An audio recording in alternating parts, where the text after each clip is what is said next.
প্রথমবারের মতো ঢাকায় শুরু হয়েছে বাংলাদেশ ত্রিপুরা সাংস্কৃতিক উৎসব 2017।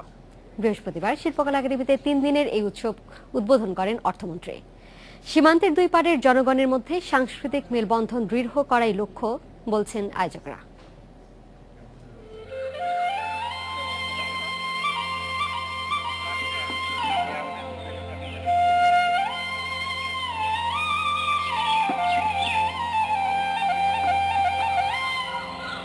বাংলার উর্বর মাঠে কৃষকের ফসল তোলার আনন্দ, মাঝির নৌকা বেয়ে যাওয়া, জেলের মাছ ধরা, সবই আবহমান বাংলার রূপ।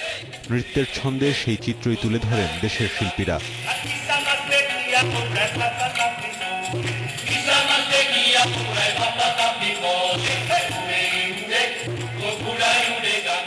ছিল দেশের গান।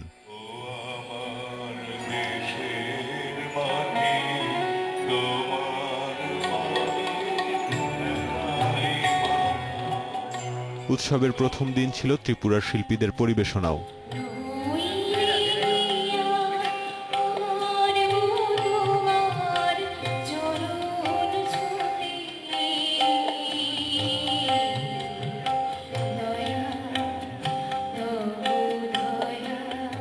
গানে নৃত্যে তারাও তুলে ধরে তাদের সাংস্কৃতিক ঐতিহ্য।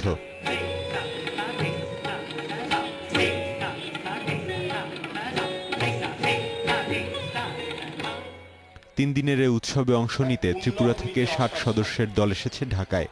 সংস্কৃতি মন্ত্রণালয়ের পৃষ্ঠপোষকতায় প্রথমবার এই আয়োজন। শুধু সংস্কৃতির আদান প্রদান নয়, দুই দেশের জনগণের মেলবন্ধন এই আয়োজনের অন্যতম উদ্দেশ্য। আমরা চাই জনগণের মধ্যে সম্পর্কটা আরো দৃঢ় করতে। সেই জন্য সংস্কৃতি হচ্ছে সবচেয়ে বড় মাধ্যম।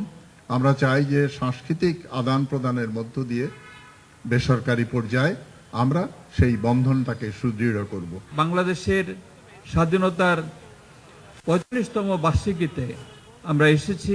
আমাদের এই যে বন্ধুত্বের সম্পর্ক, মৈত্রী সম্পর্ক, সেটাকে আরো নিবিড় করার উদ্দেশ্য নিয়ে।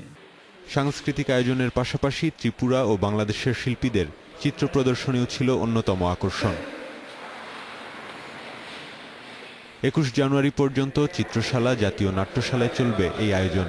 পরবর্তী উৎসব ভারতের ত্রিপুরায় অনুষ্ঠিত হবে বলে জানিয়েছেন আয়োজকরা। ইয়াসিফ আকবর, ইন্ডিপেন্ডেন্ট নিউজ, ঢাকা।